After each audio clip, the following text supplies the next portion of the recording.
চতুর্থ শ্রেণীর সুপ্রিয় শিক্ষার্থী, আসসালামু আলাইকুম ওয়া রাহমাতুল্লাহ। তোমাদের নতুন ইংলিশ বইয়ের lesson 5, unit 5, lesson 3 and 4, sound practice 1 এর আলোচনায় সাদর আমন্ত্রণ। এটি শুরু হয়েছে পেজ নাম্বার 11 থেকে। আসো আমরা শুরু করি। সাউন্ড প্র্যাকটিস, আওয়াজ অনুশীলন 1, পাঠ লেসন 3-4, ইউনিট 5। এখানে অ্যাক্টিভিটি এ তে রয়েছে লুক, লিসেন অ্যান্ড সে। এই ইনস্ট্রাকশনটি তাকাও বা দেখো, শোনো এবং বলো। এখানে দুটি ছবি রয়েছে, দুটি পিকচার রয়েছে। একটি হলো সান আর একটি হলো শু। এখানে উচ্চারণটা দেখো, sun, S, S is for স, স, স। আর এস ইজ ফর শু, শুতে এখানে এই উচ্চারণটা হলো স, স, স। লক্ষ্য করো, স, স, স, স, স, স। সান, শু, সান, শু। এবারে অ্যাক্টিভিটি বি তে আমরা দেখি লুক, লিসেন অ্যান্ড সে। দেখো, শোনো এবং বলো। Circle the sound that you hear. যে আওয়াজটি শুনো তা বৃত্ত করো, গোল করো। এখানে লক্ষ্য করো যে যে ছবিগুলো রয়েছে, ছবিগুলোর মধ্যে যে সাউন্ড হবে সেই সাউন্ড যা শুনবো ছবির সাথে মিলে সেই সাউন্ড এর যে বর্ণটি সেই বর্ণর বৃত্ত করতে হবে বা গোল করতে হবে। এখানে লক্ষ্য করো, প্রথমে আছে সান, সান, সান। তাহলে আমরা বৃত্ত করব এটা, সান। তারপরে এখানে দেখো, এটা হলো শিপ, শিপ বা ভেড়া। তাহলে শিপ, এটা হবে সেই উচ্চারণ। আর এখানে দেখো গ্লাস, গ্লাস। তাহলে এখানে স এর মতো উচ্চারণ হয়েছে, এটাকে সার্কেল করতে হবে। তারপরে এখানে দেখো ব্রাশ, ব্রাশ। এখানে স এর মতো উচ্চারণ হয়েছে, এটা শার্ট, এটা উচ্চারিত হয়েছে শার্ট, স। এখানে শিপ, এখানে কিন্তু শিপ হয়নি, হয়েছে শিপ। তাহলে এটাকে সার্কেল করতে হবে।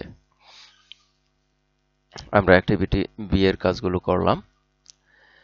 এবারে দেখি তারপরে কি রয়েছে। অ্যাক্টিভিটি সি তে কি বলা হয়েছে, read the sentence allowed.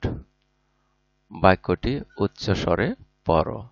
Underline the words with S sound. S sound যুক্ত শব্দটির নিচে দাগ দাও। Circle the words with the saw sound.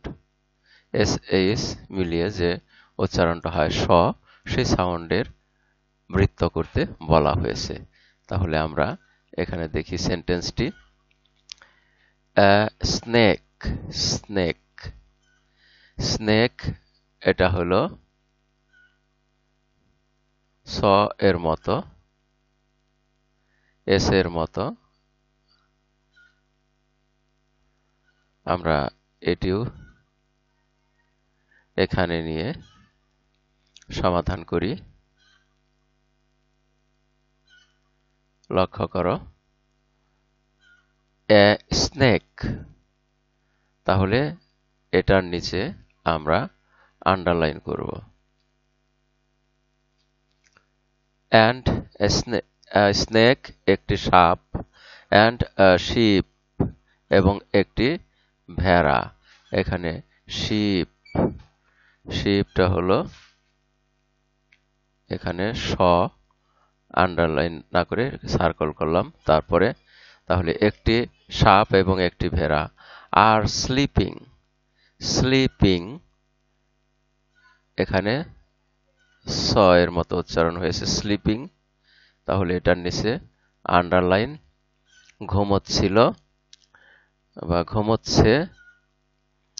On a sheep একটি জাহাজের মধ্যে বা একটি জাহাজের উপর, তাহলে এখানে হলো শিপ স, এটাকে সার্কেল করলাম। ইন দা সান রোদে, ইন দা সান এখানে সান এস, এটা আন্ডারলাইন। তাহলে আন্ডারলাইন করা তিনটি শব্দ পেলাম, স্নেক, স্লিপ, সান। আর সার্কেল করা দুইটি শব্দ পেলাম বা সাউন্ড পেলাম, তা হলো শিপ, শিপ আর হলো শিপ, শিপ আর শিপ। ছবিতে দেখো এখানে এই যে শিপ, একটা শিপ, এই শিপের উপরে ঘুমোচ্ছে। আর এইটা একটা স্নেক, স্নেকও এই শিপের উপরে ঘুমোচ্ছে সানের, ইন দা সান অর্থাৎ রোদে, রোদের মধ্যে ঘুমোচ্ছে। আমরা অ্যাক্টিভিটি সি শেষ করলাম। আর এর মধ্য দিয়ে এই পাঠের শেষ প্রান্তে এসে পড়েছি। এতক্ষণ ধৈর্য সহকারে সম্পূর্ণ ভিডিও দেখার জন্য তোমাদের সবাইকে জানাই অনেক অনেক ধন্যবাদ। সেই সাথে পরবর্তী ভিডিও দেখার আমন্ত্রণ রইল। Thank you very much for watching and keep watching for the next video. আসসালামু আলাইকুম ওয়া রাহমাতুল্লাহ।